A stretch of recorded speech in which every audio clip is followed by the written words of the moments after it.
स्वागतम सुस्वागतम गुरुदेव स्वागतम सुस्वागतम गुरुदेव स्वागतम गुरुदेव सुस्वागतम गुरुदेव स्वागतम गुरुदेव सुस्वागतम गुरुदेव।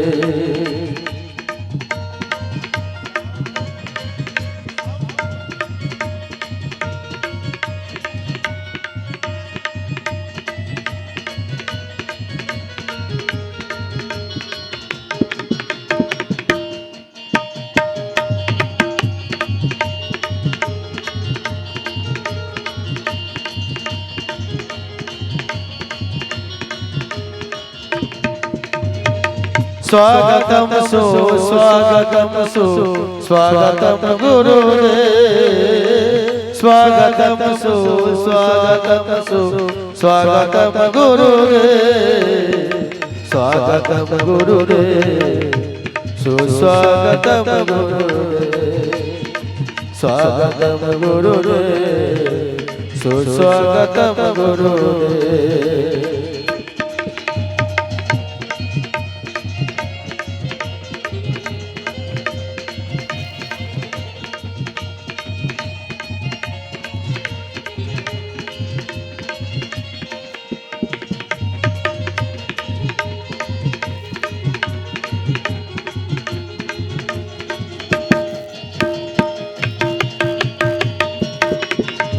जय हो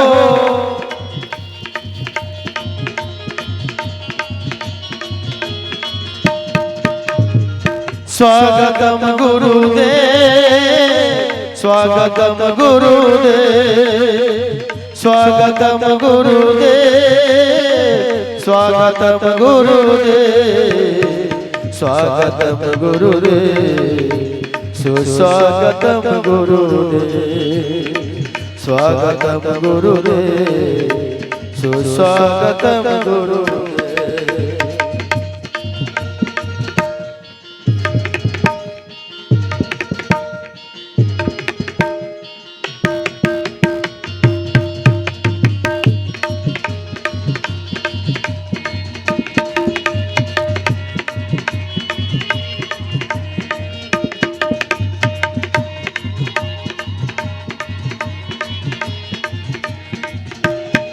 स्वागतम गुरुदेव स्वागतम गुरुदेव स्वागतम गुरुदेव स्वागतम गुरुदेव स्वागतम गुरुदेव सुस्वागतम गुरुदेव स्वागतम गुरुदेव सुस्वागतम गुरुदेव।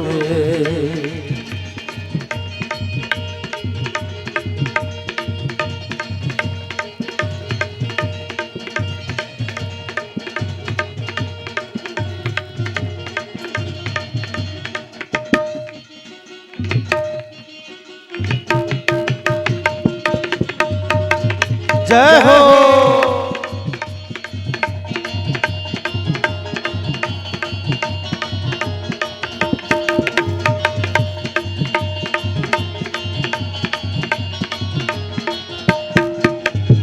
स्वागतम गुरुदेव स्वागतम गुरुदेव स्वागतम गुरुदेव स्वागतम गुरुदेव स्वागतम गुरुदेव सुस्वागतम गुरुदेव स्वागतम गुरुदेव सुस्वागतम गुरुदेव।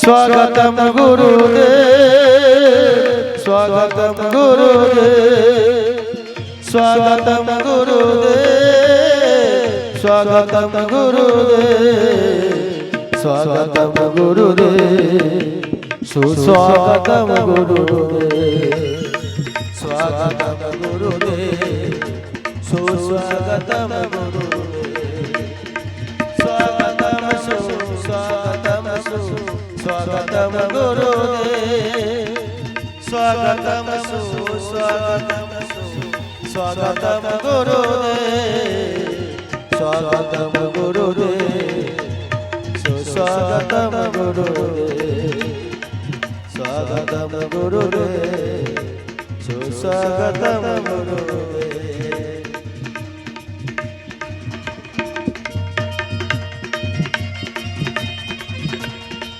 हरि बोल।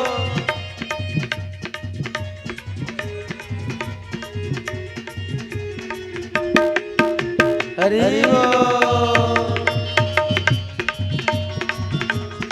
हरि बोल।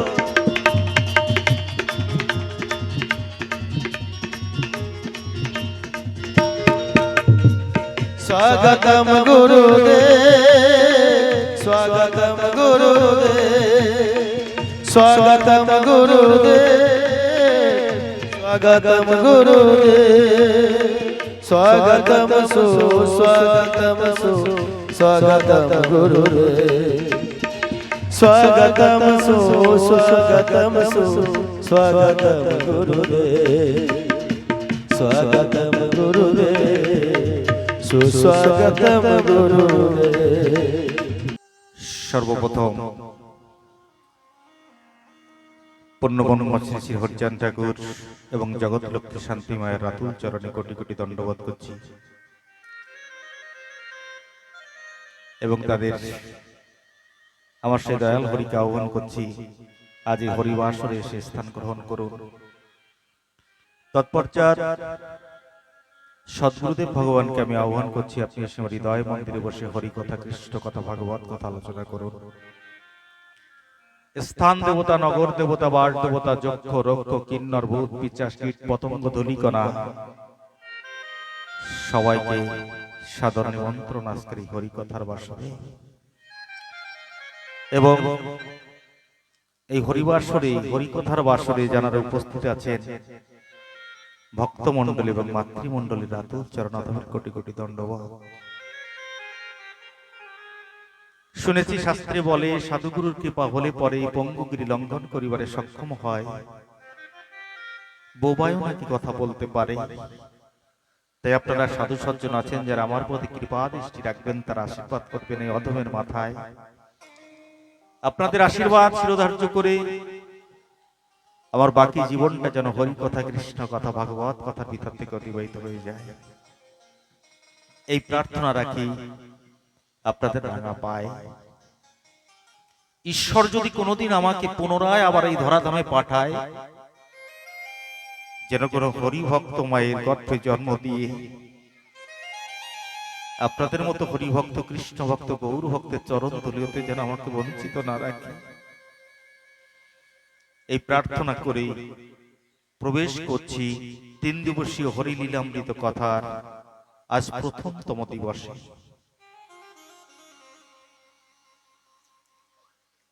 আপনারা যারা এখানে উপস্থিত হয়েছেন এই হরিবাসরে, এই হরিকথার আসরে, আজ 3 দিবসীয় কথার প্রথম দিবস। যখনই আমরা যে কথা আলোচনা করতে প্রবেশ করি বা ব্রতী হই, সেই কথার বা সেই গ্রন্থের সেই সাক্ষাৎ লীলা অমৃত যিনি রচনা করেছিলেন আমার তারক রসরাজ, তিনি সাক্ষাৎ ভাগবত টাইটেল পেয়েছিলেন এই জগতে। তিনি অমৃতময় সুধাই জগতে তৎকালীন সময় যদি লিপিবদ্ধ করে না রাখি যেতেন, আজ আমরা সেই মধুর হরিকথার রস আস্বাদন করার সৌভাগ্য হতো না।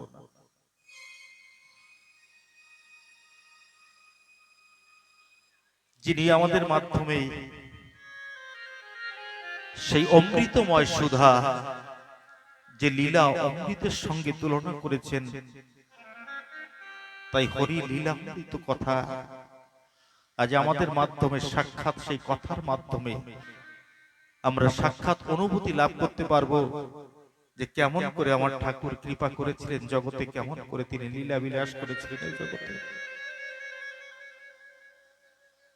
তার কারণ কি জানেন? তিনি এই জগতে রচনা করতে পারেন, তিনি এই জগতে জানাতে পারেন সেই দয়াল হরির চরিত্র সুধা সবার দ্বারা তো সম্ভব নয় বাবা এই জগতে। আমাকে নির্দেশ করেছে কর্তৃপক্ষ তরফ থেকে যে সে তারক ভাগবতের কথা অন্তিম দিবসে আমরা তার লীলা মাধুরী কথা শ্রবণ করব, কিন্তু একটু তো না বলে পাচ্ছি না যিনি আজ আমাদের করে তুলে দিয়েছেন সেই হরি লীলামৃত গ্রন্থখানা। সাক্ষাৎ আমার হরি ঠাকুরের বিগ্রহ রূপ সে হরি লীলামৃত সম্মুখে দেখতে পাচ্ছেন, আমরা তারই সান্নিধ্যে আশ্রয় গ্রহণ করেছি। তবে যিনি লিখেছিলেন সেই তারক রসরাজ, সেই তারক ভাগবত, তিনি ব্যক্তি ভাগবত রূপে জগতে প্রকাশিত হয়েছিলেন এবং ব্যক্তি ভাগবত রূপে এই জগতে তিনি আখ্যায়িত হয়েছিলেন। কেমন করে তিনি হরিচরিত্র সুধা আমাদের জগতের মাঝে প্রকাশ করে গেলেন। আজ তার কথা যদি একটু শ্রবণ না করি তাহলে পাঠের অপূর্ণতা থেকে যায়। তার কারণ কি জানেন? তিনি এই জগতে প্রকাশ করতে পারেন কলিযুগে একমাত্র সত্য ছাড়ার কোনো ধর্ম নাই বাবা কলিযুগে। আপনারা সবাই জানেন যে ভগবান সদা সর্বক্ষণ নিরপেক্ষ ভাবে থাকে, তাই না? কিন্তু নিরপেক্ষ ভাবে থাকলেও যেদিন মহাভারতের যুদ্ধের ভিতরে না গিয়েছিলেন পাণ্ডব কৌরব, আপনি কোন পক্ষে যুদ্ধ করবেন? বলে যথা ধর্ম তথা জয়। যথা ধর্ম আছে আমি সেখানে আছি, যেখানে ধর্ম নাই সেখানে ঠাকুরই থাকে না, দয়াল থাকে না। তাহলে কলিহত মানুষের জন্য একমাত্র কি আছে জানেন? সেটা হচ্ছে সত্য। আমরা যে হরি লীলামৃত গ্রন্থখানা অধ্যয়ন করতে যাচ্ছি, সে রস আস্বাদন করতে যাচ্ছি, তার ভিতরে স্পষ্টকরণ করেছেন যে লয়ে নিজ নারী ব্রহ্মচারী সচ্চরিত্র রবে, হাতে কাম মুখে নাম সদা সত্য কথা কবে, পরসতী পরস্ত্রী স্পর্শ না করিবে, তুমি না ডাকিলে হরি তোমাকে ডাকিবে। তাহলে মূল তত্ত্ব কি? আর সেই তারক ভাগবত, তারক রসরাজ যিনি, আমার তারক কর্তা যিনি, তিনি কেমন ভাবে ব্যক্তি জীবন গঠন করে আজ আমার হরি ঠাকুরের লীলা রস, লীলা সুধা আমাদের কাছে পৌঁছে দিলেন। কেমন করে জানেন? আমি তার লীলা কথা, তিনি কেমন করে জন্মগ্রহণ করেছিলেন, কেমন লীলা করেছিলেন, ঠাকুরের কেমন লীলা পেয়েছিলেন এই জগতে, সমস্ত কথা আমরা অন্তিম দিনে শ্রবণ করব। আমাকে নির্দেশ করেছেন অন্তিম দিনে আলোচনা করবার জন্য, তাই অল্প একটু না বলে পারছি না। যদি এই জীবনকে সত্যময় করে তোলা যায়, সত্যকে যদি আশ্রয় করা যায়, এই লীলামৃত গ্রন্থের ভিতরে আছে বাবা, তোমাকে তীর্থ ভ্রমণ করতে হবে না। যদি তার সঙ্গ লাভ করতে পারো, কোন ব্যক্তি জগতে সত্যকে আশ্রয় করে আছে জগতে, যদি তার সঙ্গ লাভ করতে পারো, তাকে একবার দর্শন করতে পারো, তোমাকে তীর্থে যেতে হবে না, হাজারো তীর্থে যেতে হবে না, তোমাকে তাকে দর্শন মাত্রই তোমার তীর্থের ফল লাভ হয়ে যাবে। আমার সেই তারক রসরাজ যেদিন কবিগান গাইছেন জানেন, কবি গাইতে গাইতে তিনি বর্ণনা করছেন, এত সুন্দর ভাবে বর্ণনা করছেন ঈশ্বরের সেই রূপ মাধুর্য, সুন্দর ভাবে যখন বর্ণনা করছেন, বর্ণনা করতে করতে সেই আসরে আমার মৃত্যুঞ্জয় পাগল বসা রয়েছে। অপালক দৃষ্টিতে তাকিয়ে আছে তারক রসরাজের দিকে, যে এত সুন্দর মহিমান্বিত ভাবে ঠাকুরের রূপ স্বরূপ বর্ণনা করছেন।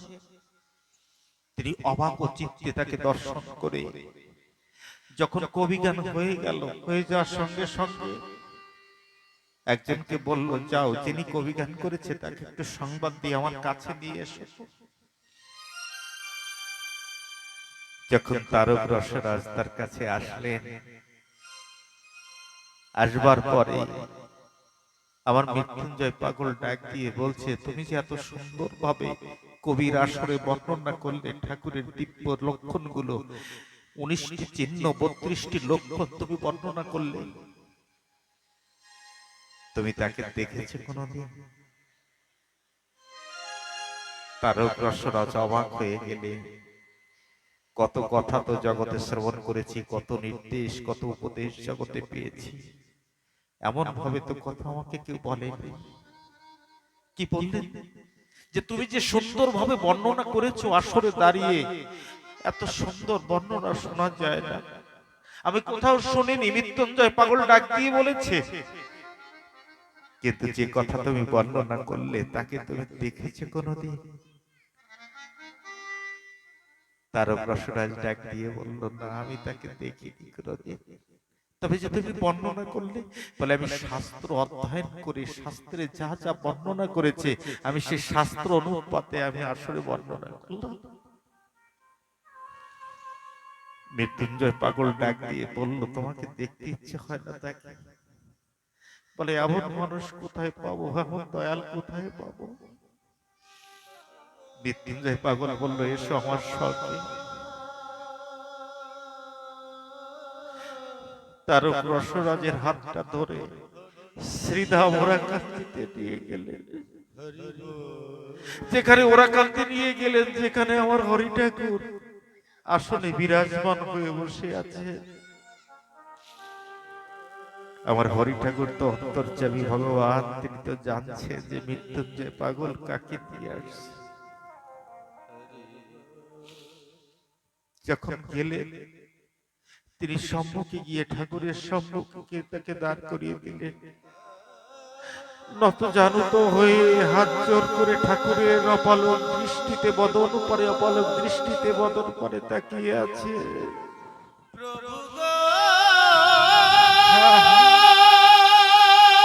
হরি বলো, হরি বলো, হরি বলো।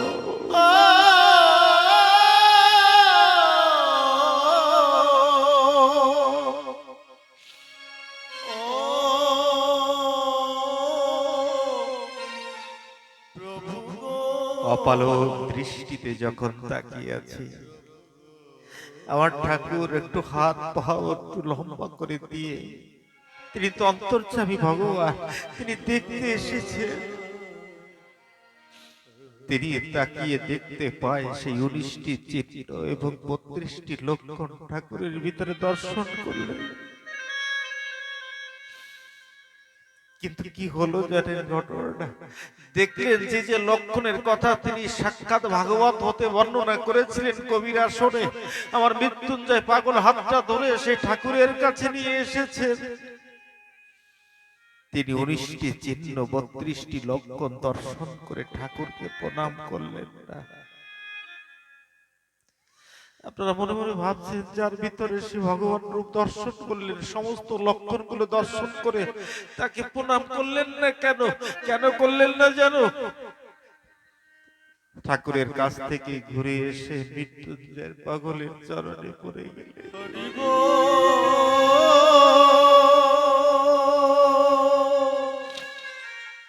মৃত্যুঞ্জয় পাগল ডাক দিয়ে বলছে, ওরে সাক্ষাৎ আমার হরির কাছে এসে আমার হরিকে প্রণাম না করে তুই আমার চরণে পড়ে গেলি।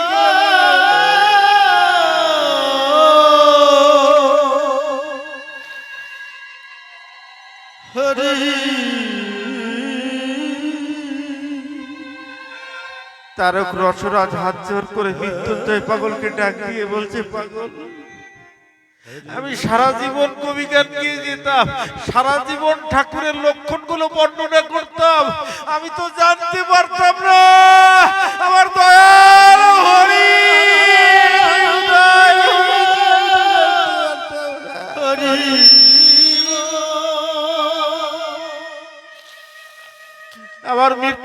পাগল নির্দেশ করলো, ওরে তুই যাকে ধরেছিস ধরার মতো ধর, আর যার চরণে মরেছিস তার চরণে মরার মতো মর।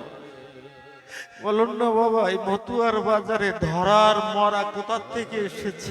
এখান থেকে এই সর্বপ্রথম আমার হরি ঠাকুরের কাছে গিয়ে যখন মৃত্যুঞ্জয় পাগল বললেন যে তুই যাকে ধরেছিস ধরার মতো ধর, আর যার চরণে মরেছিস মরার মতো মর। এই যে মতুয়ার বাজারে প্রথম ধরার মরা শুরু হয়েছে বাবা।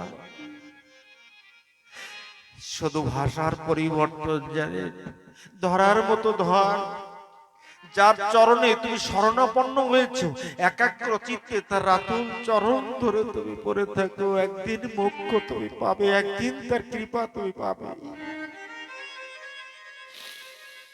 আমার হরি ঠাকুর ডাক দিয়ে তারক রসরাজকে বলল, তারক রে, তুই আমাকে দর্শন করেছিস, আমাকে জেনেছিস, তুই সন্তুষ্ট হয়েছিস? বলে হ্যাঁ ঠাকুর, তোমার মতো দয়ালকে পাওয়ার পরে আমি কি সন্তুষ্ট হব না? বলে তাহলে চেয়ে নে কিছু আমার কাছ থেকে, তোর মনোবাসনা, তোর মনে যা চায় তুই চাই চেয়ে নে আমার কাছ থেকে। আমার তারক রসরাজ চাইলেন, এই ভক্তমন্ডলী মাতৃমন্ডলী আপনারা এখানে এসেছেন, আজ এই হরিকথা থেকে এতটুকু আদর্শ নিয়ে যান যে ঠাকুরের কাছে যদি কোনোদিন যান, ঠাকুরের কাছে কি চাইতে হয়, কি প্রার্থনা করতে হয়, আমার তারক রসরাজ জগৎবাসীকে শিখিয়ে গেলেন। হাত জোর করে বললেন, প্রভু আমার কোনো বাসনা নেই, যদি এই অধমকে দিতে চাও তুমি সারা জীবন আমার হয়ে যাও প্রভু।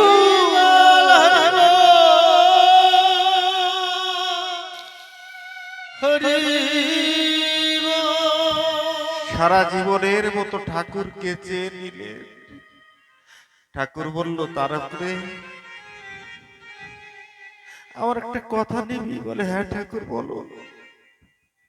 তোকে কোনো সাধন ভজন করতে হবে না, কোথাও যেতে হবে না,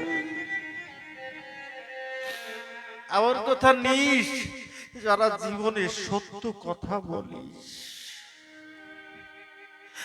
একটা বাক্য দিলেন আমার হরি ঠাকুর, শুনে যান আজ কেমন করে তারক রসরাজ এই হরি লীলামৃত লেখার মতো ক্ষমতা তার ভিতরে এসেছিল। একটাই কথা ঠাকুর বললেন, তারক রে আমার কথা নিস, সারা জীবন সত্য কথা বলিস। কি আমরা কি নিয়ে যাব এখান থেকে? যদি সত্যিকারের হরি লীলামৃত কথা শুনতে এসে থাকি, একটাই তত্ত্ব নিয়ে যান। যদি আমার হরি ঠাকুর নির্দেশ করে থাকে তারক রসরাজকে যে আজ থেকে আমার কথা নিয়ে সত্য কথা বলিস, আমি কথা দিচ্ছি তারক, তুই যেখানে যে অবস্থায় আমাকে ডাকবি আমি তোর সঙ্গে সদা সর্বক্ষণ বিরাজমান হয়ে থাকবো। তাহলে এই ভাবনাটা আসে না? যদি আমরা আজ পর্যন্ত আমরা সত্য বাক্য উচ্চারণ করি, হরি আমার সর্বক্ষণ যে কোনো অবস্থায়, আকাশে বাতাসে কীট পতঙ্গ ধূলিকণায় যেখানে বসে আমি তাকে স্মরণ করব, সেখানেই আমার ঠাকুর আমার কাছে আসবে। তার কারণ কি জানেন? এই যে সত্য কথা, সত্য বাক্য, যে কথা আমি আগেই বলেছি যে লয়ে নিজ নারী ব্রহ্মচারী সচ্চরিত্র রবে, হাতে কাম মুখে নাম সদা সত্য কথা কবে। দেখেছেন এই বাণীর ভিতরে রয়েছে। যদি বলেন যে শুধু হরি লীলামৃত বলেছে, না, আপনারা বিশ্বের যত শাস্ত্র আছে আমি এখানে প্রমাণ দিতে পারি যে কোন শাস্ত্রে এ কথা বলেনি যে তোমরা মিথ্যাকে আশ্রয় করো, সত্য বলো না। যদি আপনারা ভাগবত পাঠ শুনতে যান, সে ভাগবতের ভিতরে দেখবেন প্রথমেই একটা শ্লোক লেখা আছে, সত্যই পরম ব্রহ্ম সত্যই পরম অন্তপ সত্য মূলাং ক্রিয়া সর্বা সত্যতরতর নহি। একমাত্র সত্যই তোমাকে পৌঁছে দিতে পারে পরম ব্রহ্মের কাছে। তাহলে সেই ভাগবতে যা বলেছে আমার হরি ঠাকুর তাই বলছে। শুধু ভাগবতে নয়, মাতৃ সাধক ভবা পাগলা জগতে প্রকাশ করে গেছে গানের মাধ্যমে। কইতে শিখো সত্য কথা, এতে যদি হয় তোর মরণ অমর কুলে রইবে গাথা। সত্যের জয় চিরকাল, ঝড় তুফানে ভাঙে না হাল। সুবন কেউ বাঁচে তারা, তাদের জীবন যায় না বৃথা। যারা সত্যকে আশ্রয় করে, যারা ভক্তিকে আশ্রয় করে, যারা ভগবানকে আশ্রয় করে, তারা যদি চুপিও খায় বাবা, দেখবেন বেঁচে যায়, তারা মরে না কোনোদিন। আজ পর্যন্ত ইতিহাস প্রমাণ নেই। তাহলে কইতে শিখো সত্য কথা, এতে যদি হয় তোর মরণ, অমর কুলে রইবি গাথা। সত্যের জয় চিরকাল, ঝড় তুফানে ভাঙে না হাল। সুবন কেউ বাঁচে তারা, তাদের জীবন যায় না বৃথা। কইতে শিখো সত্য কথা, এতে যদি হয় তোর মরণ, অমর কুলে রইবি গাথা। অমর কুলে তোমার নাম গাথা থাকবে। তুমি সত্য বাক্য বলে দেখো। কে বলছে? মাতৃ সাধক ভবা পাগলা বলছে তার গানের মাধ্যমে। তাহলে মায়ের সাধনা যারা করে, মাও সন্তুষ্ট হয় সত্য বাক্য বললে পরে, যে আমার হরি ঠাকুর তারক রসরাজকে বলে দিয়েছে। শুধু তাই নয় বাবা, যদি হযরত মুহাম্মদের কোরআন শরীফের ভিতরে যান, সেখানে হযরত মুহাম্মদ বলেছেন, মুসলিম ধর্ম ইসলাম ধর্মের ভিতরে হযরত মুহাম্মদ শেষ নবী, তিনি বলেছেন, ওরে মিম মুমিনিন আরশ আল্লাহি তাআলা, আরশ তাআলা নবীনের দিলে একবার দিল কাবাতে নামাজ পড়ো, ধরো আমার কথা ধরো, তাই না হলে আল্লাহ তাআলা দেখা পাবে না কোনো কালে। যদি হও সাচ্চা মুসলমান, ঠিক রাখো তোমার ঈমান। ঈমান মানে সত্য কথা। একটু মিলিয়ে নিয়ে যান এই আসর থেকে, যে আমার হরি ঠাকুর যা বলেছে সমগ্র দর্শনে একই কথা সব জায়গায় বলছে বাবা, আলাদা কিচ্ছু বলেনি এই জগতে। যদি বাইবেলের পাতা খুলি, সেখানে যীশু খ্রিস্টান বলছে truth is god, god is truth, সত্য ঈশ্বর, ঈশ্বরই সত্য। বলুন না? তাহলে ব্যক্তি জীবন গঠন করতে পারলে, সত্য বাক্য বলতে পারলে, শুধু তাই নয়, লয়ে নিজ নারী ব্রহ্মচারী সচ্চরিত্র রবে, হাতে কাম মুখে নাম সদা সত্য কথা কবে, পরসতী পরস্ত্রী স্পর্শ না করিবে, তুমি না ডাকিলে করি তোমাকে ডাকিবে, সত্যবাদী জিতেন্দ্রীয় হইবে কো যেই, না থাকুক তার ক্রিয়াকর্ম হরি তুল্য সেই। জানেন এই কথাটা যেদিন আমি লীলামৃতের ভিতরে পড়েছি, আমার মাথাটা কমসে কম আধা ঘন্টার সময় ঘুরিয়েছে। কোন কথাটা?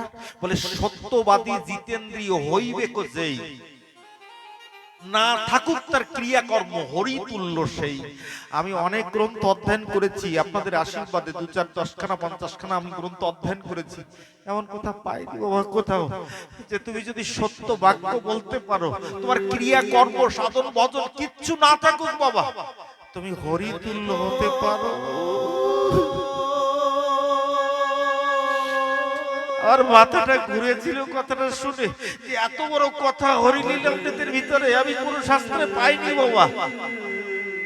সত্যবাদী জিতেন্দ্রীয়, জিতেন্দ্রীয় শব্দের অর্থ কি বাবা? তোমার যে ইন্দ্রিয় গণ আছে, ষড়রিপু গণ আছে, কাম ক্রোধ লোভ মোহ মদ মাৎসর্য, এই ষড়রিপুকে যদি জয় করতে পারো,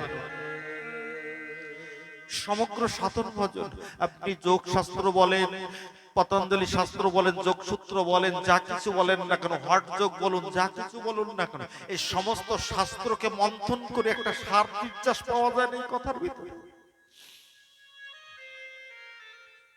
সত্যবাদী জিতেন্দ্রীয় হইবে কো যেই, না থাকুক তার ক্রিয়াকর্ম হরি তুল্য সেই। তুমি হরির সমতুল্য হয়ে যেতে পারবে। আর সেই নির্দেশ আমার তারক রসরাজকে করলো। আর কোন সাধন ভজন তো দরকার নেই, একটা কথা নিস, সত্য কথা বলিস। আজ এই সত্য বাক্যকে আশ্রয় করে ঠাকুরের কাছ থেকে এই মন্ত্র পেয়ে তারক ভাগবত টাইটেল পেয়েছিল। জানেন কি বাবা? তারক ভাগবত টাইটেল পেয়েছিল। তা না হলে আমার হরি লীলামৃত কথা তিনি রচনা করতে পারেন বাবা? কোনদিন সম্ভব নয়। জানেন দুর্গাচরণ চট্টোপাধ্যায় যে জমিদার ছিল বাবা, তিনি একটা পুকুর খনন করেছিলেন। যখন পুকুর খনন করলেন, মানুষ দেখে এই জগতে চেনা যায় না বাবা, চেনা যায় না। মানুষকে উপর দেখে তাকে বিচার করা যায় না বাবা। যদি তার সঙ্গ করেন, তাকে স্পর্শন করেন, তার সঙ্গে কিছুদিন অতিবাহিত করেন, তবে কিছুদিন গেলে পরে হয়তো পাবেন কিনা, বেশ কিছুদিন তার সঙ্গে সঙ্গ করলে পরে তাকে জানা যায়, তাকে চেনা যায়। জানেন এই দুর্গাচরণ চট্টোপাধ্যায় যখন তিনি একটা পুকুর খনন করে, সেই পুকুর খনন করতে করতে সেই পুকুরের ভিতর থেকে একটা ব্যাঙ পেয়েছিল। আপনারা সবাই জানেন ঘটনাটা, তথাপি আমি বলছি, যারা পৌরাণিক ব্যক্তি এখানে আছে, সিনিয়র সিটিজেন যারা আছেন, তারা জানে এই আদর্শটা, তথাপি আমি আলোচনা প্রসঙ্গে একটু না বলে পাচ্ছি না বাবা। যখন ওই ব্যাঙটা পেয়েছে না, দেখে ব্যাঙের গায়ে অনেকগুলো চেটো, আপনারা চেনবেন চেটো, ছোট ছোট চেটো ব্যাঙের গায়ে লেগে আছে। কিন্তু ব্যাঙটাকে দেখে সমস্ত চেটোগুলো তাকে চিপকে বসে আছে তার অঙ্গ প্রত্যঙ্গে, এবং তার রক্তগুলো চুষে চুষে চুষে চুষে খাচ্ছে। রক্তগুলো যখন চুষে চুষে চুষে চুষে খাচ্ছে, একটা অবাকচিত্ত ঘটনা ঘটে গেল। জমিদার বাবুকে খবর দিয়ে ডেকে নিয়ে আসলেন। জমিদার বাবু একটু আসবেন, আমরা এই মাটি খনন করতে করতে দেখুন একটা অদ্ভুত দৃশ্য। জমিদার বাবু এসে দেখতে পায় যে সেই ব্যাঙের গায়ে চেটোগুলো রক্তগুলো চুষে চুষে খাচ্ছে, লেগে আছে, চিপকে লেগে আছে। সমস্ত বিজ্ঞ ব্যক্তিদেরকে ডেকে নিয়ে এসেছিলেন সেখানে বাবা। ডাকবার পরে কেউ সিদ্ধান্ত দিতে পারলেন না যে ইনি কে, কেন এই ব্যাঙ, কেন এই চিটোগুলো, সিদ্ধান্ত কেউ দিতে পারলেন না। অনেক বিজ্ঞ বিজ্ঞ ব্যক্তি সেখানে উপস্থিত হয়েছে, সবাই দেখে চলে যাচ্ছে। একজন ডাক দিয়ে বলছে, জমিদার বাবু, আমাদের বাড়ির পাশে তারক রসরাজ বলে যিনি আছেন, ওনাকে একটু ডাকলে হয় না? জমিদার বাবু ডাক দিয়ে বলছে, আরে রাখো তো তোমার তারকের কথা, সারাদিন মাছ মেরে বেড়ায়, মাছ বিক্রি করে কারা লোকই জানে। এই যে কথাটা বললাম বাবা, এই জগতে কাউকে বিচার করা যায় না, এই জগতে কাউকে বিচার করা যায় না বাবা। জানেন, আমাদের কিছুদিন পূর্বে কাগজনগর আমাদের 2 দিবস হরিলীলামৃত কথা ছিল, 7 দিবস ভাগবত কথা ছিল ওখানে। তো হরিলীলামৃত পাঠ করবার পরে অনেক ভক্ত, কয়েকজন ভক্ত বললে অনেকজনই হবে, সে ভক্তবৃন্দ আমাকে জানিয়েছে ফোন করে, আপনি দীক্ষা দেন। আমি বলছি না। কেন? বলছে আপনি যদি দীক্ষা দিতেন তাহলে আমি আপনার দীক্ষা নিতাম আপনার কাছ থেকে।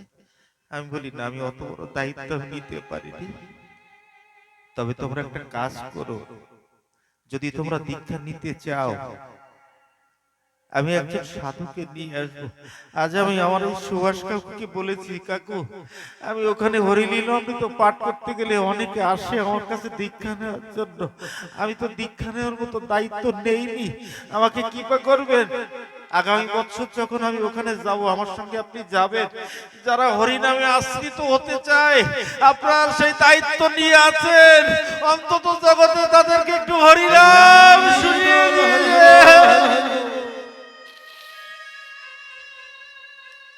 কাকুকে আমি আজই সন্ধ্যায় বলেছি এখানে এসে, কাকু আমার সঙ্গে যাবেন। কাকু বলছে আমার গুরুচরণ যদি নিয়ে যায় তাহলে আমি যাবো। তিনি বলেননি যে আমি যাব।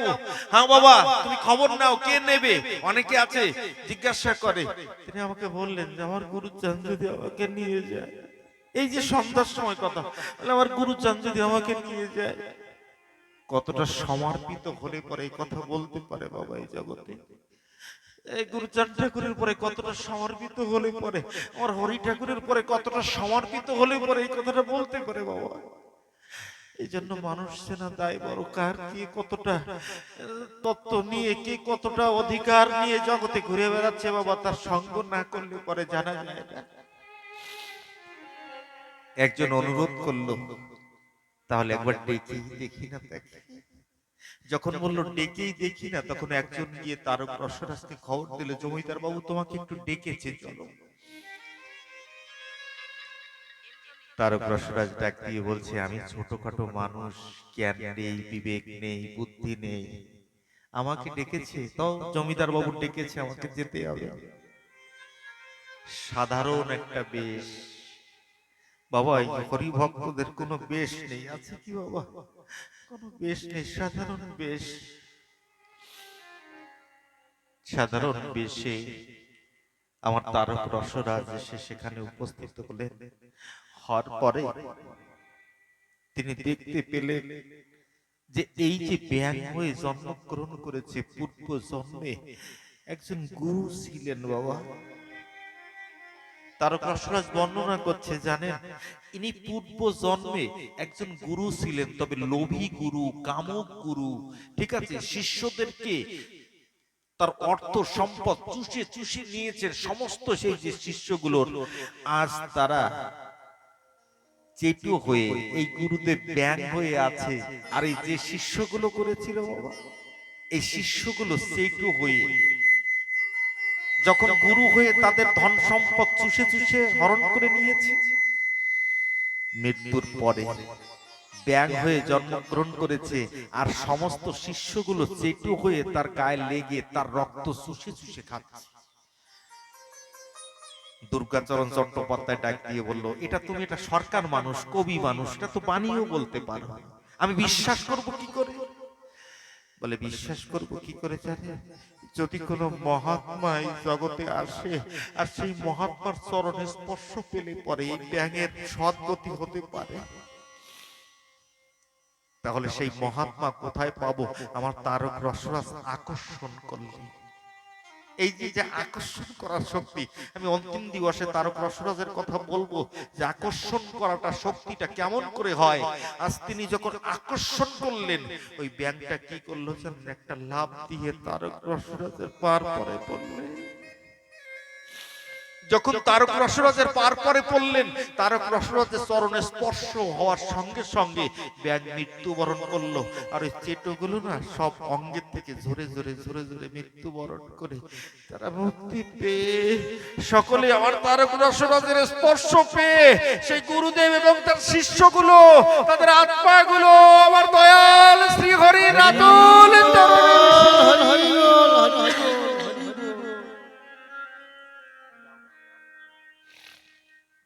তাই তেমন ব্যক্তি জীবন না হলে পরে তিনি হরি লীলামৃত কথা লিখতে পারে না। তার মতো একজন ভাগবত না হলে পরে, তার মতো একজন রসরাজ না হলে পরে তিনি কোনদিন আমার দয়াল হরির চরণের কথা, তার চরিত্র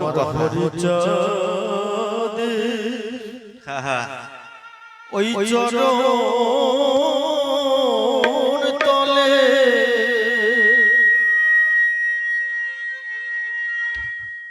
আমার দেহ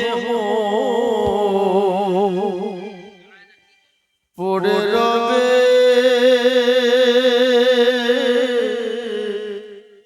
কবে সেদিন হবে আবার, কবে সেদিন হবে। হরি বলো, হরি বলো, হরি বলো।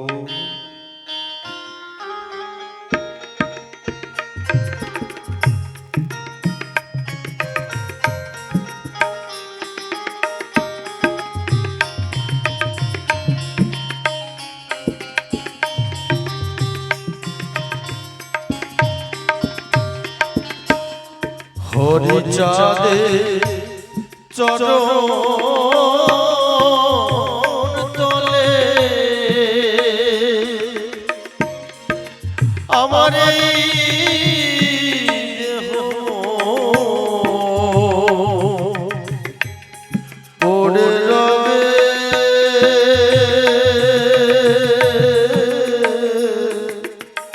কবে সেদিন হবে আবার, কবে সেদিন হবে।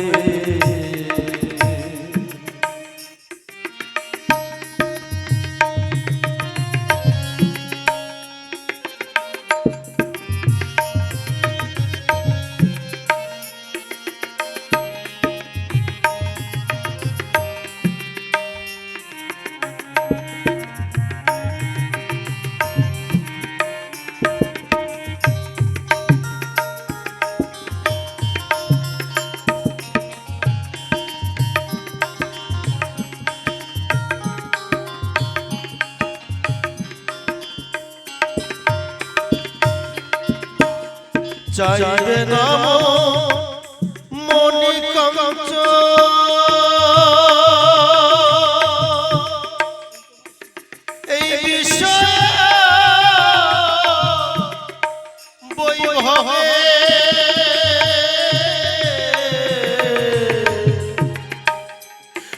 চাইবে না এই মনি কাঞ্চন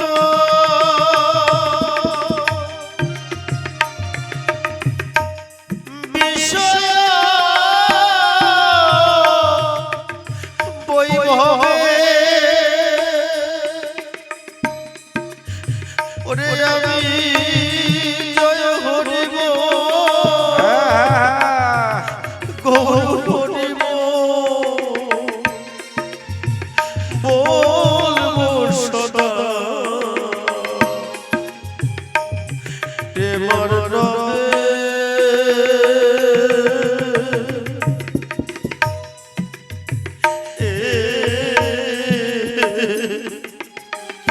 কবে সেদিন হবে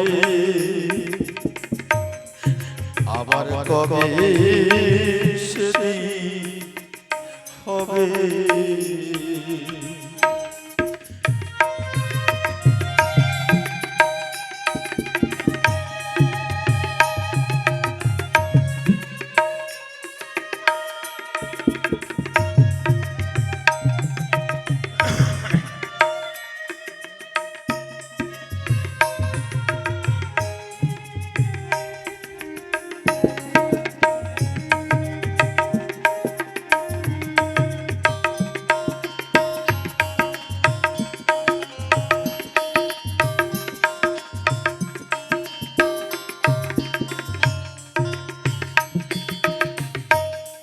ভাই বন্ধু দাদা সুত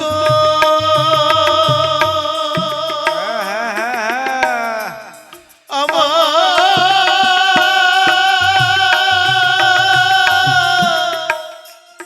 ত্যাগ করিবে সবে হরি বলো হরি বলো হরি বলো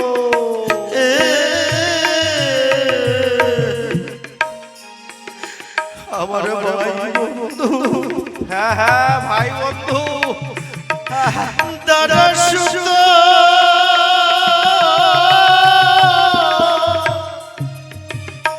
আমায় ত্যাগ করিবে সবে হরি বলো হরি বলো হরি বলো ওরে আমি কাঙাল বেশে হরি বল পড়ে রব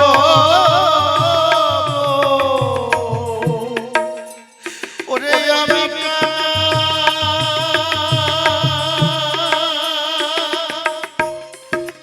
কাঙাল বেশে হ্যাঁ হ্যাঁ পড়ে রব লোকে আমার পাগল কবে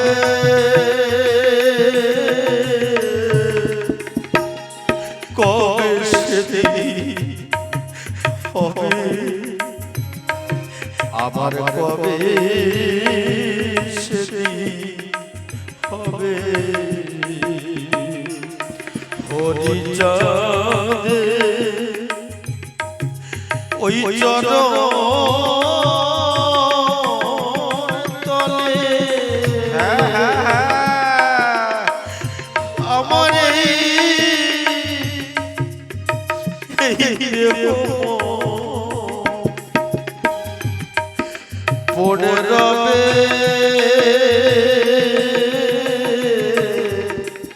কবে সেদিন হবে আবার কবে সেদিন হবে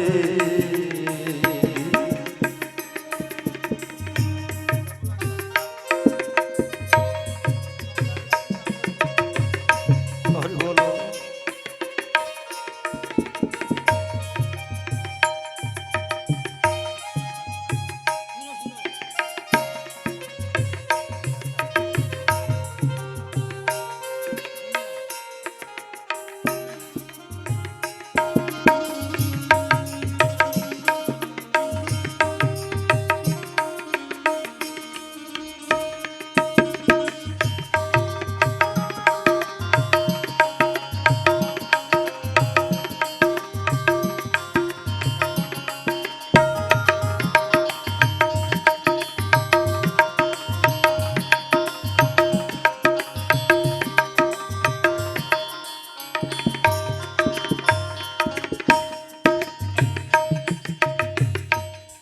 মন মালঞ্চ উঠবে ভোরে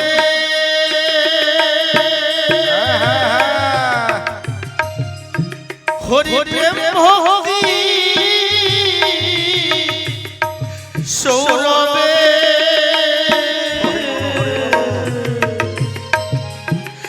আমার মালঞ্চ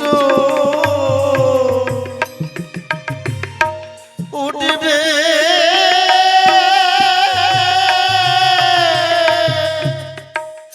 ভোরে হরি প্রেম ভক্তি সৌরভে হরি আমার করুণাময় হরি চন্দ্র উদয় হবে এই হৃদয় নবে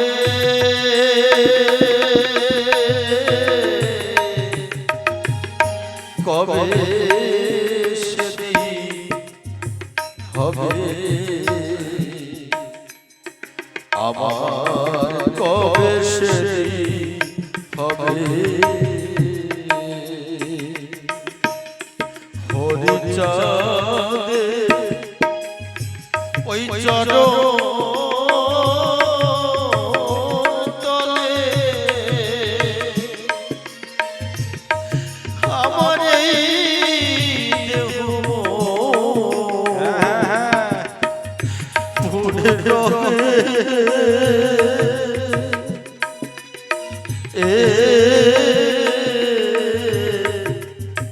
কবে সেটি হবে আবার কবে সেটি হবে কবে সেটি হবে আমার কবে সেটি হবে